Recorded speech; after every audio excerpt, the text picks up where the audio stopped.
এবার ভারতের বিরোধী দলগুলোর নজিরবিহীন ঐক্যের কাছে হার মানতে বাধ্য হলেন প্রধানমন্ত্রী নরেন্দ্র মোদী। পার্লামেন্টের বিশেষ অধিবেশনে 2 দিনের বিতর্ক শেষে খারিজ হয়েছে বিজেপির নারী আসন সংরক্ষণ বিষয়ক সংবিধান সংশোধনী বিল, আর বাতিল হয়ে গেছে এর সাথে সংশ্লিষ্ট আসন পুনর্বিন্যাস সংক্রান্ত বিতর্কিত যে বিলটি ছিল সেটিও। নানা ইস্যুতে এবার মতপার্থক্য দেখা গেলেও ভারতের সব বিরোধী দল এবার একজোট হয়ে বিলের বিপক্ষে অবস্থান নেয়।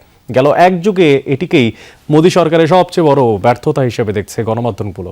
আগামীর অগ্রগতির ভিত্তি আনোয়ার ইস্পাত, স্ট্রংগেস্ট স্টিল সিন্স 1978।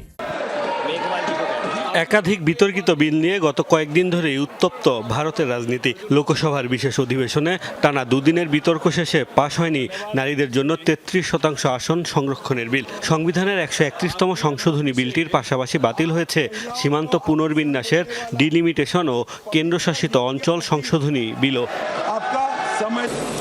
2023 সালে একবার সর্বসম্মতিক্রমে নারীদের জন্য আসন সংরক্ষণের বিল পাশ হয়েছিল, যাতে বলা হয়েছিল পরবর্তী আদমশুমারির উপর ভিত্তি করে আসন বরাদ্দ হবে। তবে 2029 সালে নির্বাচনের আগেই কার্যকর করার লক্ষ্যে বিলে সংশোধনী এনে নতুন করে উত্থাপন করে বিজেপি সরকার।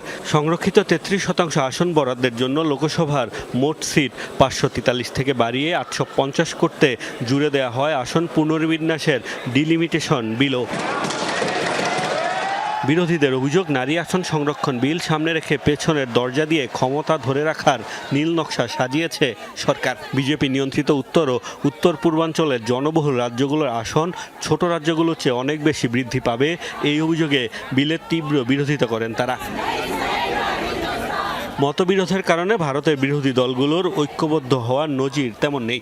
এই সুযোগে গত 12 বছরে বিজেপি উত্থাপিত গুরুত্বপূর্ণ কোনো বিল ব্যর্থ হয়নি। তবে এবার একজোট হয়ে মোদী সরকারকে আটকে দিল বিরোধীরা।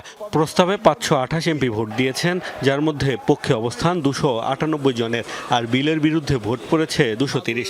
সংবিধান সংশোধনে প্রয়োজন 2/3 সমর্থন, অর্থাৎ 352 ভোট। বেশ কয়েকটি রাজ্যের আসন্ন বিধানসভা নির্বাচনের প্রচারণা ফেলেই দিল্লি গিয়ে ভোট দিয়েছেন বিরোধী এমপিরা।